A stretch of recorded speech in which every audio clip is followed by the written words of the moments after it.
로버트 맥크리킨이 쓴 성령의 삶이라는 책이 있죠. 그 책에 보면 이런 이야기가 나옵니다. 어느 마을에 호수가 하나 있었는데 그 호수에 물로 가축도 먹이고 농사도 짓고 유용하게 사용을 했습니다. 더구나 그 호수에는 물고기가 많이 살고 있어서 낚시터로도 유용하게 사용이 됐죠. 그런데 어느 날부터 호수 바닥에 독초가 나기 시작했습니다. 독초가 나서 독을 풍기니까 그 물고기들이 죽기 시작하는 것입니다. 가축들을 먹이는 물로도 사용할 수가 없고 농사 짓는 물로도 쓸 수가 없습니다. 이렇게 되자 어떻게 하면 이 독초를 없앨 수가 있을까 해서 많은 시도를 했습니다. 약을 뿌려보기도 했지만 안 됐습니다.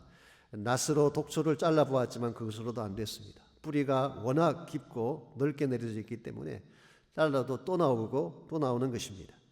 고민하던 사람들이 그 마을에 한 지혜로운 노인이 계시는데 그분에게 가서 물었습니다. 어떻게 하면 저 독초를 제거할 수가 있습니까? 그때 노인이 버드나무를 호숫가에 심어보라 그렇게 제안을 했습니다. 좀 우아한 그런 제안이었지만 실제로 버드나무를 심었습니다. 그랬더니 버드나무의 뿌리가 얼마나 강인한지 독초의 뿌리를 파고 들어가서 독초를 다 죽게 만들더라고 합니다. 전 여기에 굉장히 중요한 지혜가 하나 감춰져 있다고 생각합니다. 독초가 뿜어내는 죽음의 독을 이기려면 그것보다 더 강한 것을 심어야 한다는 원리죠. 요즘 전 세계를 죽음의 도가니로 몰아가고 있는 코로나 바이러스의 케이스도 마찬가지입니다. 이것을 제거하려면 이것보다 훨씬 더 강한 생명의 역사가 일어나야 하는 것입니다.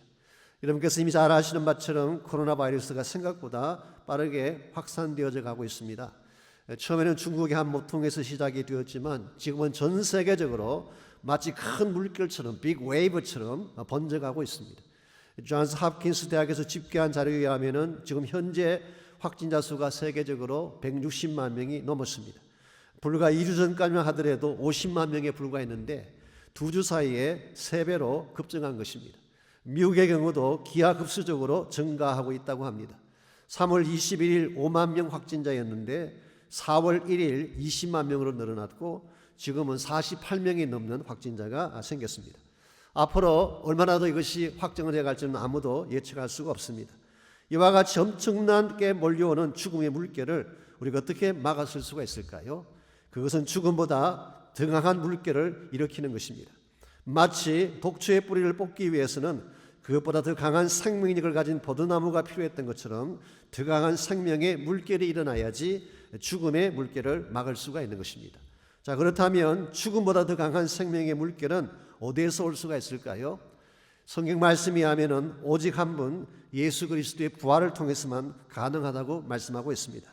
예수님의 부활은 죽음을 이긴 사건이요, 부활은 사망 권세를 깨뜨린 사건이기 때문에 예수님의 부활만이 이 죽음을 멈추게 할 수 있고 사망의 물결을 스탑시킬 수가 있는 것입니다. 이런 의미에서 여러분과 제가 정말 우리에게 다가오는 수많은 죽음의 이슈들, 죽음의 문제들을 잘 감당해내기를 원한다면 부활의 예수님을 만나야 하는 것입니다. 그분을 통해서 참된 능력을 받아야지 우리 안에 생명이 생길 수가 있고 우리 안에 생명이 있을 때에 이것을 통해서 다른 사람들에게 생명을 나누는 새 생명의 물결을 일으킬 수가 있는 것입니다. 이런 측면에서 우리가 부활의 예수님을 만나고 그분을 통해서 생명을 일으켜가는 사역은 대단히 중요한 일이 아닐 수가 없습니다. 우리가 어떻게 할 때에 우리 안에 예수님의 부활의 역사를 경험하고 그 결과 다른 많은 사람들에게 생명을 나누어주는 이런 일을 하며 살아갈 수가 있을지 오늘 같이 몽독한 본문을 통해서 이것을 함께 정리해 보려고 합니다. 오늘 같이 읽은 본문에 보시면은 부활절 새벽 무덤을 향해 나아갔던 몇 사람의 그 여인들의 이야기를 오늘 본문이 기록하고 있습니다. 먼저 1절 말씀 잠깐 보시면 안식일이 다 지나고 안식 후 첫날이 되려는 새벽에 막달라 마리아와 다른 마리아가 무덤을 보려고 갔다고 오늘 성경은 밝히고 있습니다. 사실은 복음서마다 이 무덤을 찾아간 사람들의 케이스가 약간 차이점이 있습니다. 마가복음에 보시게 되면 막달라 마리아와 야고보의 어머니 마리아 그리고 살로메가 찾아갔다 그렇게 되어 있어요. 야고보의 어머니라고 기록한 것은 사실 예수님의 어머니를 말하는 것입니다. 누가복음에는 여자들이라고만 기록이 되어 있고 요한복음에는 막달라 마리아만 간 것으로 기록이 되어 있습니다. 어떤 분들은 이것을 또 문제를 삼긴 하지만 사실은 그렇게 중요한 이슈는 아닙니다. 왜냐하면 각 복음서마다 전하고자 하는 포커스가 다르기 때문에 이런 소개가 조금 다르게 나온 것뿐입니다. 예를 들어서 무대에 여러 명의 배우가 올라가 있다고 하더라도 장면에 따라서 스팟라이트가 비춰지는 사람이 다르지 않습니까? 똑같은 원리인 것입니다. 어떤 성경학자는 maybe 무덤을 방문했던 여자들의 케이스가 2번에 걸쳐 일어난 것이 아닌가 그렇게 설명하기도 합니다. 막달라 마리아가 제일 먼저 달려갔고 나중에 다른 여인들이 와서 조인했다는 설명, 이것도 물론 가능한 해석이라고 생각합니다. 어쨌든 간에 여기서 중요한 포인트는 예수님을 처음 목격한 사람들이 제자들이 아니라 여인들이었다는 사실입니다. 왜 구속 역사의 최절정이라고 할 수 있는 예수님의 부활 사건을 주님은 여인들에게 가장 먼저 보여주셨을까? 우리가 흔히 하는 농담 중에 그런 말을 하죠. 부활의 소식을 빨리 전달하기 위해서 그렇다. 무슨 소문이건 여자 입에만 들어가면 퍼지는 것은 시간 문제니까. 이와 같이 주옥하는 분들이 계시긴 하지만 좀 죄송한 말씀이지만 그 당시 여자분들에게는 정언의 효력이 없었어요. 법적으로 여자분들이 하는 이야기는 받아들이지 않았습니다. 그러므로 이것은 합당한 설명일 수가 없죠. 오히려 윌리엄 바클레이가 소개했던 설명이 조금 더 일리가 있습니다. 윌리엄 바클레이는 이것을 여인들에게 대한 일종의 리워드, 축복의 보상이다 그렇게 해석했습니다. 제가 여러분에게 도움을 드리기 위해서 조금 더 설명을 드리자면요, 마태복음 27장 56절에 보게 되면 예수님이 십자가를 지실 때가 현장 끝까지 따라간 여인들의 명단이 나와 있습니다. 막달라 마리아가 나오고 야고보와 요셉의 어머니 마리아, 이분은 다시 말씀드리지만 예수님의 모친을 말합니다. 그리고 세베대 아들의 어머니, 바로 이게 살로메이죠. 요한복음 19장 25절은 여기에다가 한 명을 더 추가해서 글로바의 아내 마리아를 첨가했습니다. 어쨌든 간에 이 성경이 제시하는 팩트는 이것입니다. 예수님이 십자가를 지시는 현장까지 끝까지 따라간 사람들이 여인들이었다, 이 사실을 밝히고 있습니다. 마태복음 27장 61절에 보면은 주님이 무덤에 안장될 때도 여자들이 그곳에 함께 있었다 그렇게 말합니다. 즉 무덤의 위치를 정확하게 아는 사람들이 여인들이었어요.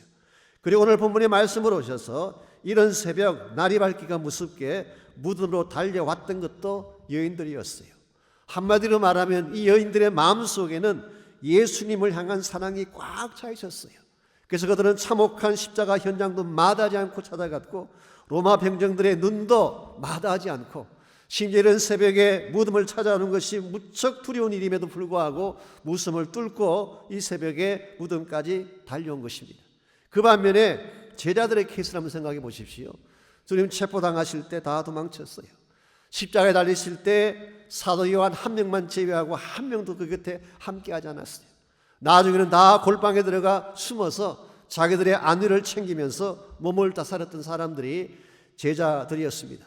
이와 같이 십자가 고난의 현장은 회피하고 도망친 제자들에게 이제 와서 주님이 부활하셨다고 부활의 첫 영광을 그들에게 맛보게 한다는 것이 앞뒤가 맞나요? 앞뒤가 맞지 않습니다. 예수님은 십자가 현장까지 무덤까지 따라왔던 이 여인들에게 부활의 영광을 제일 먼저 보여주심으로 일종의 리워드, 축복의 보상을 하신 것이 아닌가 그렇게 윌리엄 바클레이는 설명을 했습니다. 저는 개인적으로 일리가 있다고 생각합니다. 주님의 부활의 사건은 십자가를 경험한 자들에게만 의미가 있는 것입니다. 주님은 십자가를 사랑하는 자에게 부활의 영광도 보여주시는 것이지 고난의 현장은 회피하고 자기 안위를 위해 달려가는 사람에게 부활의 영광된 현장을 보여줄 이유가 없는 것입니다. 그래서 오늘 본문의 6절을 보시면은 이와 같이 무덤까지 달려왔던 이 여자들에게 천사를 통해서 다음과 같은 말씀을 선포하게 하시죠. 그가 여기 계시지 않고 그가 말씀하신 대로 살아나셨느니라. 와서 그가 누우셨던 것을 보라. 그는 여기 계시지 않는다. 살아나셨다. He is not here. He is risen. 여기에 계시지 않고 살아나셨다. 너희들이 직접 와서 그가 누웠던 현장을 보라. 그 현장은 비어있는 무덤의 현장이었습니다. 이것이 역사상 최초로 생명이 사망을 이긴 부활 사건입니다.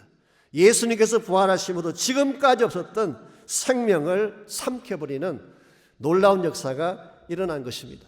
물론 이전에도 죽은 자가 살아난 일이 없었던 것은 아닙니다.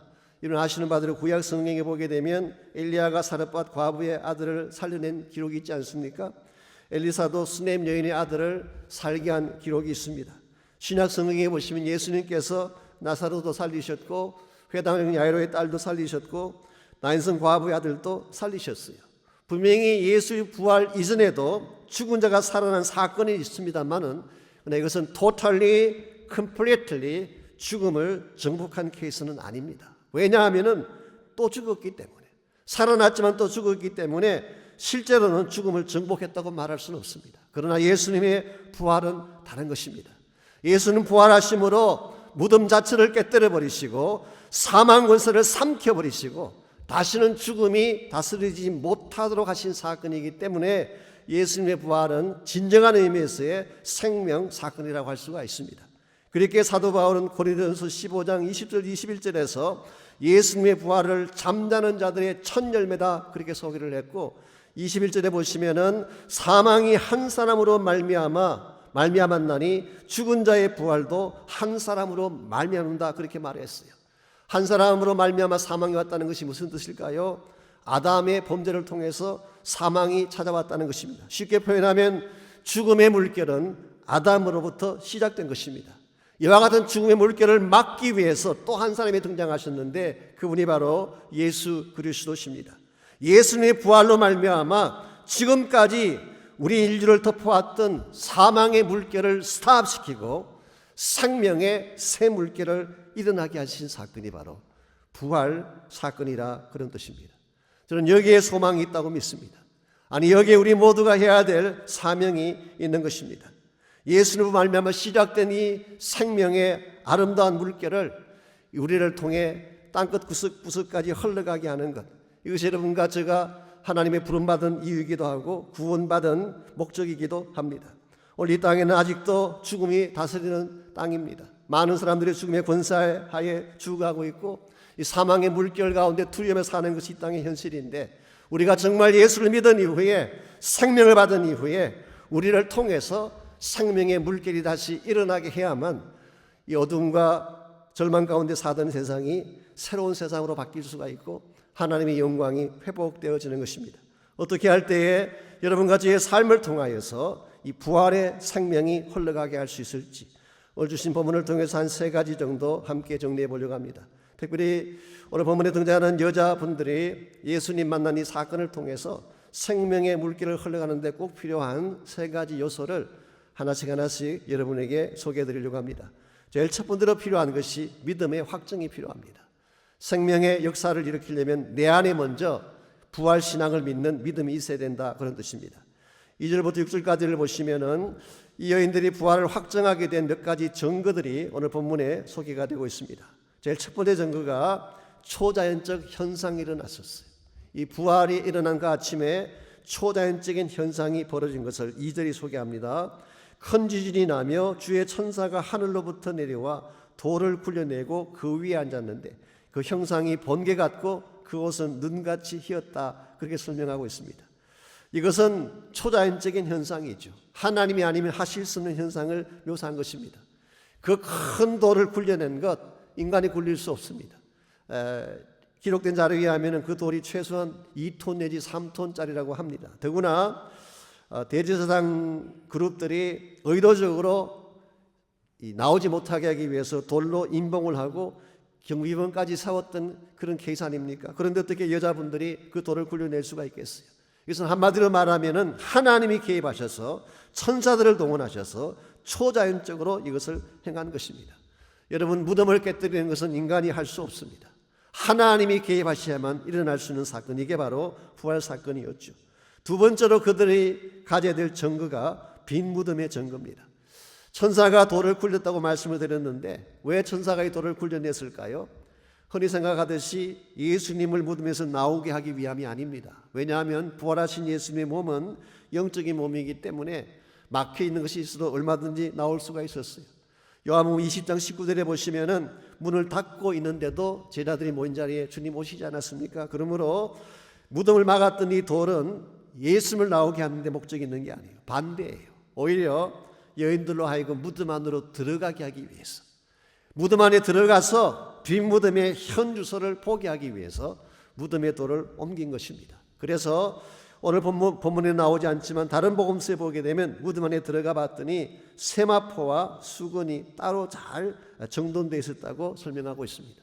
이 말씀에 의하면은 흔히 말하는 시체 도난설이라고 하는 이론은 잘못된 것입니다. 만일 누군가가 와서 예수님 시체를 훔쳐갔다면 세마포와 수건을 따로 챙겨놓을 이유가 있을까요? 그냥 그대로 가지고 갔든지 아니면 허틀어진 상태에 있겠죠. 이런 면에서 이 여인들에게 보여주었던 두 번째 중요한 증거는 빈 무덤의 증거. 세 번째 증거가 주님의 말씀입니다. 6절을 다시 보시면 그가 여기 계시지 않고 뭐라 그랬어요? 그가 말씀하신 대로 살아나셨느니라.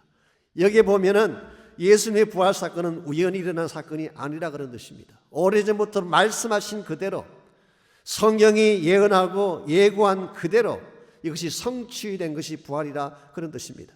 실제로 누가복음 24장 44절 이하를 보시면은 예수님께서 부활하신 후에 제자들을 모아놓고 본인의 부활을 설명할 때에 이렇게 설명하셨어요. 내가 너희와 함께 있을 때에 너희에게 말한 바 모세의 율법 선지자의 글 시편에 나를 가리켜 기록된 모든 것이 이루어져야 하리라 한 말이 이것이다. 그리고 3일 만에 죽은 자 가운데서 부활할 것을 성경이 말씀하셨다고 소개하셨어요. 모세의 율법 선지자의 글 시편을 한마디로 말하면은 구약 성경 전체라고 할 수가 있습니다. 구약 성경 전체가 한 목소리로 증언하는 것이 예수님은 죽은 자 가운데서 부활한다는 예언이었어요. 오늘날 여러분과 제가 부활을 믿게 된 이유도 여기 있습니다. 우리 가운데 실제로 부활의 현장을 본 사람이 있나요? 2000년 전에 일어난 부활 현장을 가본 사람 아무도 없습니다. 그래도 불구하고 우리가 예수님의 부활을 믿는 이유가 뭘까요? 말씀에 기록되어 있기 때문에, 말씀을 믿기 때문에 우리는 부활을 믿는 것입니다. 이와 같이 세 가지 증거 이외에 네 번째로 개인적인 체험의 증거를 주셨어요. 9절 말씀 보시면은 예수께서 그들을 만나 이르시되 그랬어요. He met them. 예수님께서는 그들을 만나셨어요.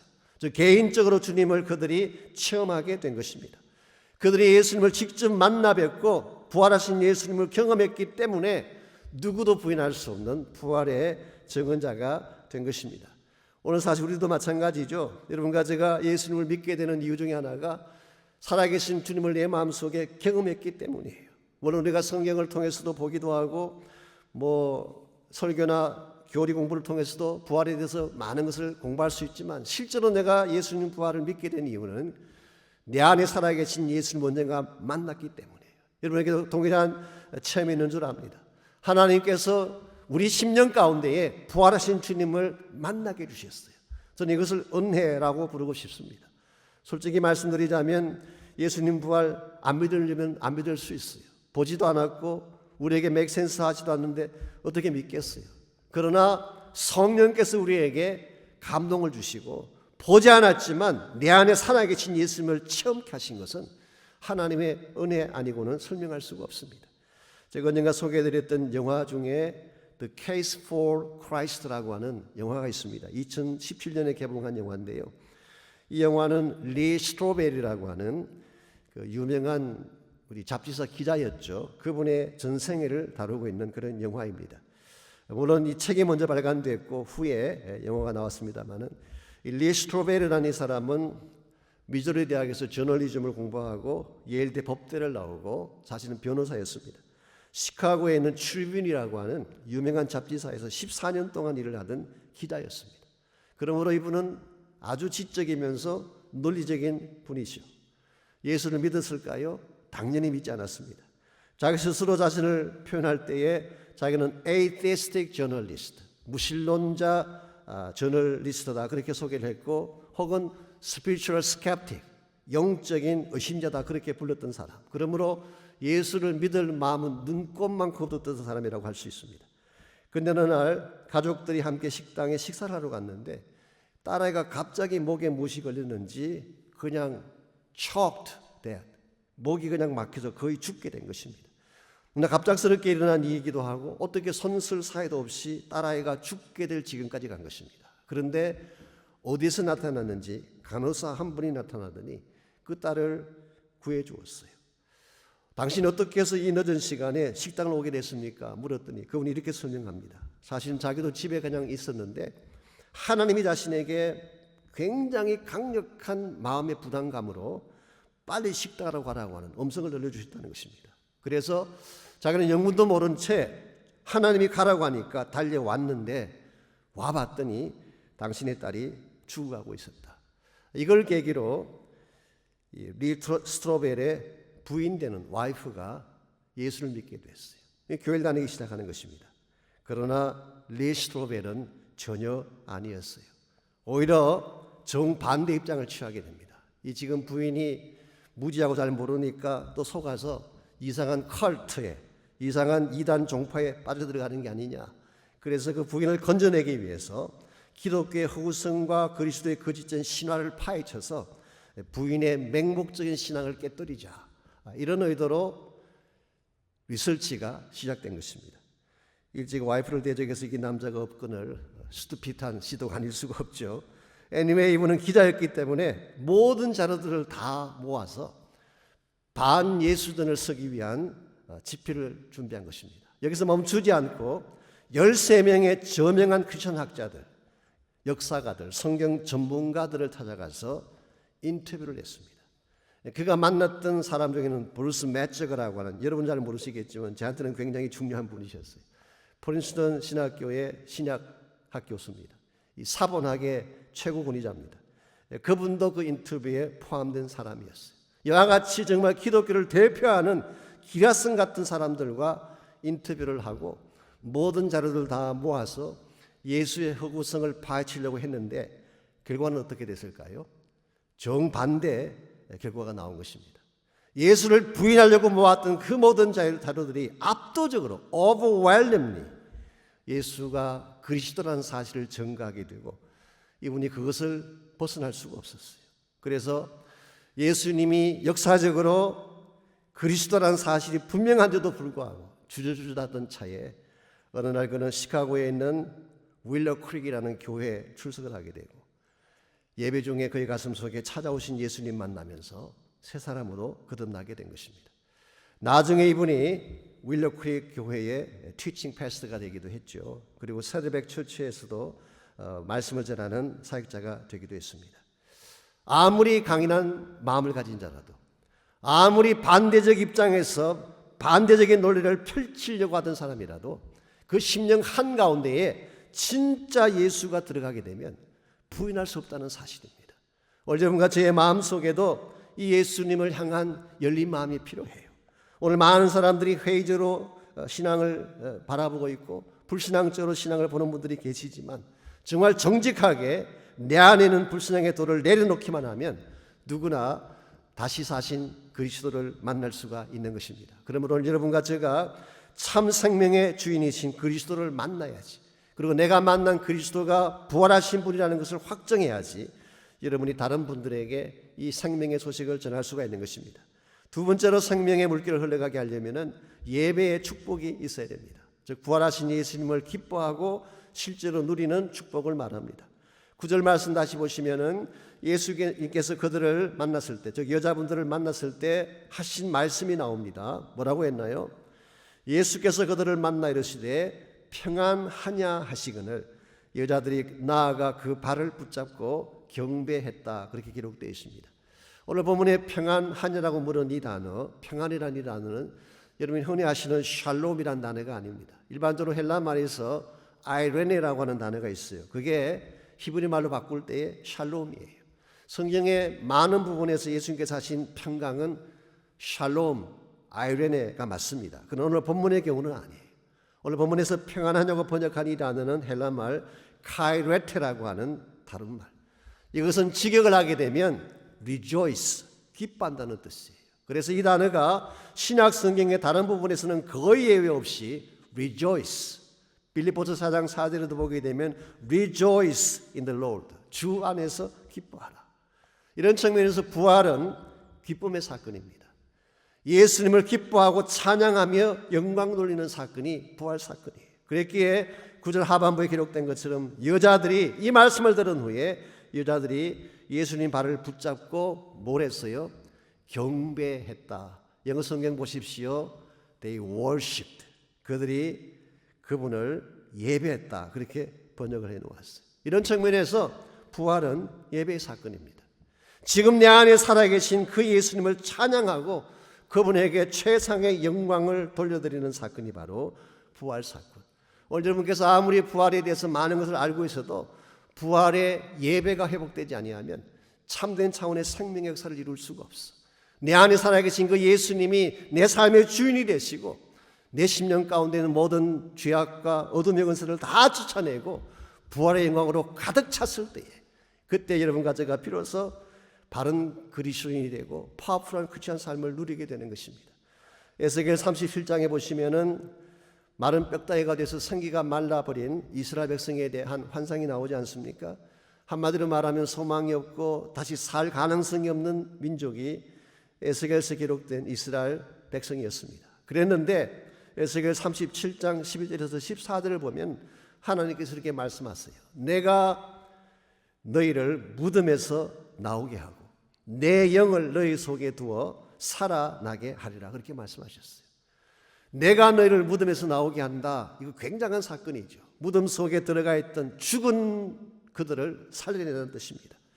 무덤에서 나온다는 사건은 굉장한 사건이긴 하지만 단순히 무덤에서 나오는 것만으로 충분하지 않다는 것입니다. 무덤에서 나온 후에 그들 속에 생기를 넣어주겠다. 성령의 생기를 불어넣어주겠다. 이게 사실은 성경이 말하고 있는 온전한 크리스찬 삶의 내용인 것입니다. 우리가 구원받은 것으로 끝나서는 안 됩니다. 단순히 내가 죽음 면하고 정죄와 면했다, 이것으로 끝나서는 파워풀한 크리스찬 삶을 살 수가 없어요. 이와 같이 죽음에서 건진받은 여러분과 제가 우리 안에 가득 찬 성령 가운데서 찬양하고 하나님의 영광을 선포할 수 있을 때에 이 부활의 파워가 여러분과 저의 파워가 되는 것입니다. 오늘날 많은 교회들이 힘들어하고 어려워하는 이유, 또 많은 그리스도인들이 교회를 다니면서도 피곤해하고 지치는 이유 중에 하나가 정말 심령 가운데 있어야 될 예배가 중단되었기 때문이에요. 느헤미야 8장 10절에 보면은 여호와를 기뻐하는 것이 너희들의 힘이라고 말씀하셨어요. Joy of the Lord is your strength. 여호와를 찬양하며 기뻐하는 것이 파우다, 그런 뜻이에요. 그러므로 사랑하는 형제자매 여러분, 참 힘든 때를 통과하고 있고 어려운 때를 통과하고 계시지만 어려운 때이기 때문에 꼭 예배의 성공자가 되시기를 바랍니다. 힘든 때이기 때문에 더 하나님께 가까이 나가셔서 보좌를 붙잡고 찬양하는 가운데에 심령 가운데 터져나오는 생수의 축복이 있어야지 여러분도 살고 여러분의 가정도 살고 여러분 주변 사람들에게 생명의 아름다운 열매도 남겨줄 수가 있는 것입니다. 이와 같이 생명의 물결이 우리를 통해 흘러가게 하려면 1차적으로는 내 자신이 먼저 부활 신앙자가 되어야 돼요. 사망 권세마저도 깨뜨리고 이길 수 있다는 부활의 신앙이 먼저 있어야 돼요. 두 번째는 나의 심령이 예수 그리스도의 부활의 영으로 가득 차서 예배와 찬양이 터져나와야 하는 것입니다. 그러나 이것만으로 생명을 땅끝까지 흘러가게 하는 데는 한계가 있습니다. 그래서 마지막 한 가지가 더 필요한데요. 세 번째로 필요한 것이 사명의 실현 혹은 사명에 대한 순종이 필요한 것입니다. 10절 말씀 보십시오. 이와 같은 모든 것을 체험케 하신 후에 예수님께서 그들에게 하신 말씀이 무엇이었는지 10절, 예수께서 이르시되 무서워하지 말라. 가서 내 형제들에게 갈릴리로 가라 하라. 거기서 나를 보리라 하시니라. 가서 전하라. Go and tell my brothers. 나의 형제들에게 가서 전하라. 자, 어디로 가라는 것입니까? 갈릴리로 가라, 그렇게 말씀하셨어요. 자, 왜 예수님께서는 부활하신 후에 갈릴리로 가시겠다, 그리고 갈릴리에서 제자들을 만나시겠다고 말씀하셨을까요? 이것은 갈릴리가 그들이 사역했던 사역의 중심지이기도 하지만 그들이 사명을 받는 사명의 장소이기 때문입니다. 영어로 표현하면 commissioning place. 이 사명을 받는 장소가 갈릴리예요. 여러분의 이해를 돕기 위해서 조금만 제가 설명을 더 드리자면요, 예수님께서 부활하신 후의 행적을 조금만 더 정리해 드리자면, 제일 부활하시자마자 제일 첫 번째로 주님께서 찾아가신 것은 부활하신 저녁에 제자들을 찾아가셨어요. 그게 요한복음에 기록된 말씀입니다. 그래서 부활절날 저녁에 한 곳에 제자들이 모였을 때 예수님께서 그들을 찾아가셔서 그들과 함께 계셨습니다. 이게 첫 번째 나타나심이죠. 두 번째 나타나신 것은 그 일이 있고 나서 8일 후에, 즉 도마를 만나기 위해서 다시 찾아가신 경우. 그러므로 8일 후니까 역시 선데이죠. 같은 주일날 예수님께서 제자들을 만나셨고 그때는 도마도 함께 있었습니다. 이 두 번은 제자들이 아직은 예루살렘 건교했을 때 만난 것입니다. 그리고 나서 예수님은 갈릴리로 가십니다. 갈릴리로 가셔서 성경 기록에 하면 갈릴리에 가셨을 때 제자를 만난 그 기록이 두 군데 나오는데요. 첫 번째가 요한복음 21장이고 두 번째 케이스가 오늘 본문인 마태복음 28장입니다. 먼저 요한복음 21장에는 여러분이 잘 아시는 내용이죠. 디비라 바닷가로 내려가서 7명의 제자들이 버렸던 고기뼈와 그물을 다시 끄집어내서 고기를 잡고 있을 때 새벽녘에 예수님께서 그들을 찾아가셨죠. 성경은 이것을 세 번째 나타나신 것이라고 말씀하셨어요. 여기에서 예수님께서는 베드로를 만나시고 세 차례에 걸쳐서 내가 나를 사랑하느냐 질문하신 후에 내 양을 먹이라 내 양을 치라 그렇게 말씀하셨죠. 쉽게 표현하면 베드로를 다시 회복시켜 주신 것입니다. 실패한 가운데 낙심했던 베드로를 다시 일으켜 세워주셨죠. 그리고 나서 오늘 본문인 마태복음 28장 16절에서 18절까지를 보게 되면 역시 갈릴리입니다. 잠깐 여러분이 뒤로 가셔서 28장 16절을 보실까요? 11제자가 갈릴리에 가서 예수께서 지시하신 산에 이르러 예수님을 배웁고 경배했다. 그래서 진짜로 부활하신 후에 예수님께서는 갈릴리로 가셨고 갈릴리는 산에서 11명의 제자들이 예수님을 직접 만나 뵙고 경배한 것입니다. 그리고 나서 18절에서 20절에 그 유명한 Great Commission, 주님이 주신 대분부가 기록되어 있습니다. 우리가 흔히 인용하는 마태복음 28장에서 20절에 나오는 Great Commission은 갈릴리에서 부활하신 예수님이 제자들에게 주신 사명이었어요. 너희는 가서 모든 족속으로 제자를 삼고 아버지와 아들과 성령 이름으로 침례를 주고 내가 너에게 분부한 모든 것을 가르쳐 지키게 하라. 이게 커미셔닝이에요. 커미셔닝. 그래서 예수님께서는 이 제자들에게 이 미션을 주시기 위해서 갈릴리로 갈 것을 명령했고 갈릴리에서 만난 이후에 실제로 이 사명을 부어 주신 것입니다. 물론 예수님께서는 이 일 후에 약 40일 동안을 이 땅에 더 계시면서 500의 형제를 만나기도 하고 야고보를 만나기도 하고 심지어는 다메섹 도상으로 가던 바울을 만나기도 했죠. 그러나서 성천하신 장소는 어딜까요? 다시 예루살렘 쪽입니다. 감람산으로 오셔서 제자들을 다 모아놓고 성천하시게 되죠. 그리고 성천하실 때 남기신 또 하나의 분부가 우리가 알고 있는 사도행전 1장 8절이 된 것입니다. 성령이 내게 마시면 내가 권능을 받고 예루살렘 온 유다의 사마리아 땅끝까지 이르러 내 정인이 되라. 이 분부를 내리시고 성천하시고 성천하신 열흘 후에 성령께서 오시면서 이게 바로 복음운동의 시작이에요. 본격적으로 생명의 물결이 땅끝을 향해 흘러가게 된 것입니다. 이런 면에서 갈릴리는 사명의 자리, 하나님이 우리를 부르셔서 커미셔닝 하시는 중요한 사역의 현장이 되는 것입니다. 여러분과 제가 예수를 믿은 이후에 내가 받은 은혜 참 귀하죠. 내가 누리게 된 축복 참 귀하긴 하죠. 그러나 여러분이 거기서 멈추게 된다면 우리에게 임한 생명은 흘러가지 못하는 것입니다. 반드시 갈릴리로 다시 가서 사명의 산에 다시 올라가서 예수님이 나에게 분부하신 이 사명을 받고 땅끝까지 나아가 예수의 복음을 전가하고 부활의 생명을 전가할 때에 우리를 통해서 생명의 물결은 멈추지 않고 또 흘러가게 되는 것입니다. 이와 같은 사명을 감당하는 것이 쉬운 일일까요? 결코 쉽지 않습니다. 많은 대가를 지불해야 되기 때문에 나의 뜻과 나의 앰비션을 내려놓지 않으면 할 수 없는 일이에요. 나의 시간과 나의 물질을 들이지 않으면 할 수 없는 일입니다. 심지어 험악한 지역에서 사역하시는 선교사님들의 케이스는 생명까지도 내놓지 않으면 할 수 없는 일이 바로 이 복음을 나누고 생명을 나누는 사역입니다. 그러므로 정말 여러분과 제가 이 복음을 땅끝까지 전하는 데에 쓰임받기를 원한다면 말씀드린 것처럼 십자가에 대한 감격이 있어야 돼요.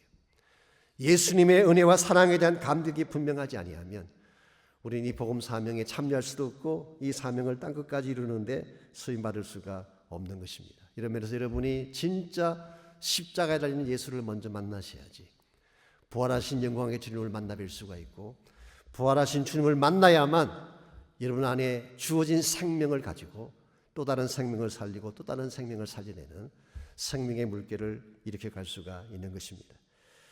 요즘 제가 신학교 강의를 멈췄습니다만은 아무래도 지금 모일 수가 없기 때문에 멈추기 직전까지 독일의 경건주의에 대한 강의를 제가 했었습니다. 이 파이어티즘, 독일 경건주의의 본산이 할레 대학이라는 대학인데요. 그 대학 출신들 가운데에 경건주의자들이 참 많습니다. 그 중에 또 한 분이 그라프 니콜라스 진센돌프라고 하는 분이 계세요. 이분은 원래 부유한 집안 출신이고 귀족이었습니다. 그래서 원래 이 사람의 계획은 학교에서 법률을 공부하고 전형적인 귀족의 길로 가는 것이 이분의 원래 플랜이었습니다. 그러던 중에 1719년 어느 날인데 독일의 뒤셀돌프라는 곳에 미술품 전시장에 갔다가 도메니코 페티가 그린 그림 하나를 보게 됐어요. 이 그림의 제목이 에케이 호무라는 그림. 이 라틴 말입니다. 이 에케이 호무라고 하는 것은 이 사람을 보라.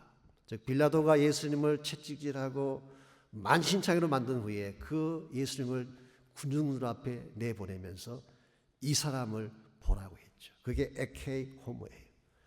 그 그림을 본 것입니다. 가시멜류관에 찔려서 얼굴이 피투성이가 되고 온몸이 만신창이가 된 예수님의 모습을 그린 그림. 이 충격적인 그림 앞에 진센돌프는 자신도 모르게 울컥 울음이 터져 나왔어요. 무릎을 꿇고 자기도 모르게 눈물을 흘리고 있는데 자기 심령 가운데 주님이 다음과 같은 음성을 들려주십니다. 내 너를 위하여 몸버려 피 흘려 주었건만 너 날 위해 무엇하느냐는 음성이 들렸어요. 이 음성 앞에 그는 자신의 삶을 드리기로 결단을 하고 자신이 가진 모든 재산을 가난한 자들에게 다 나눠주고 선교에 헌신했습니다. 이때부터 이분이 보헤미안 형제들을 섬기기 시작했어요. 이 보헤미안이라고 하니까 낭만적으로 볼지 모르지만 사실은 각지에서 몰려왔던 집 없는 뜨돌이들, 피난민들, 레퓨지들입니다. 거지들이에요. 진센돌프는 이들을 정성을 다해 섬기고 이들과 함께 생활하면서 이들에게 예수님을 가르치고 복음을 가르치면서 시작된 운동이 그 유명한 모라비안 운동이 된 것입니다. 제가 며칠 전 새벽 기도 때 소개해드렸죠. 이 모라비안 형제들의 기도 때문에 세 가지 특별한 일이 우리 기독교에서 일어났다. 첫 번째가 존 웨슬리가 회개하는 운동. 이게 바로 그들의 기도 때문이에요. 두 번째는 윌리엄 캐리를 통해서 근대 성교문을 열게 된 것. 마지막 세 번째로 미국에 일어났던 두 차례에 걸친 대각성 운동, Great Awakening이 바로 그들 기도의 열매라고 말씀을 드렸습니다.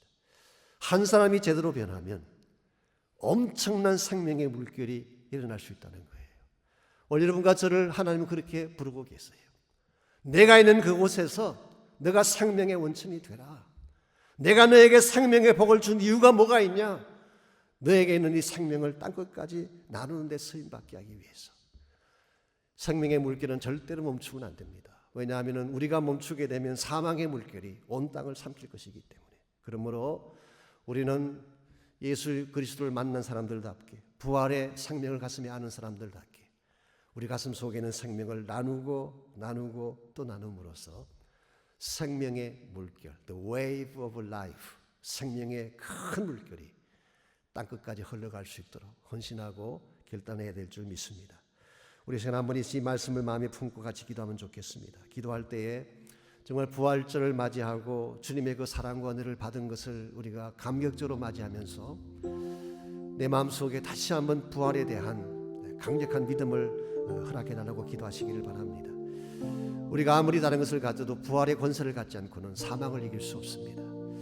부활의 능력을 소유하지 않고는 무덤을 깨뜨릴 수도 없고 우리를 공격하는 수많은 문제들을 처리할 수가 없습니다. 그러므로 이 시간 기도할 때에 나의 속심령 가운데 살아계신 예수님, 그 부활의 권세와 능력이 나의 권세와 능력이 되게 하셔서 우리 삶을 공격하는 모든 것들을 감당하도록 도와주시고 무덤 같은 문제들을 깨뜨리도록 도와주시고 이 심지어 사망의 무서운 권세마저도 정복하고 이길 수 있는 힘을 달라고 기도하셔서 부활의 능력으로 승리하게 달라고 먼저 기도하시기를 바랍니다. 뿐만 아니라 예배에 대한 회복을 위해서도 기도하시기 바랍니다. 내 심령 속에 언젠가부터 심령이 말라져가고 정말 점점 내 마음속에 찬양과 감격이 사라져가고 있는데 주님 다시 한번 내 마음 가운데 부활의 영광이 회복되게 하시고 찬양이 회복되게 하시고 예배의 파워가 다시 회복되게 하셔서 나를 통하여 수많은 자들이 복음의 아름다움을 볼 수 있게 달라고 기도하시기를 바랍니다. 선교를 위한 기도 계속해 주시기 바랍니다. 복음의 강수는 막혀서 안 됩니다. 생명의 물결은 스탑될 수 없습니다. 지금 이 순간도 이 복음을 땅끝까지 전가하기 위해 수많은 주의종들이 사역하고 계시는데 그들을 위해 기도하고 우리도 함께 헌신할 수 있도록 기도하고 또한 저희 교회가 이 선교를 위한 아름다운 교회로 쓰임받을 수 있도록 여러분 특별히 기도해 주시기를 바랍니다. 우리 한 목소리로 함께 우리 기도합니다.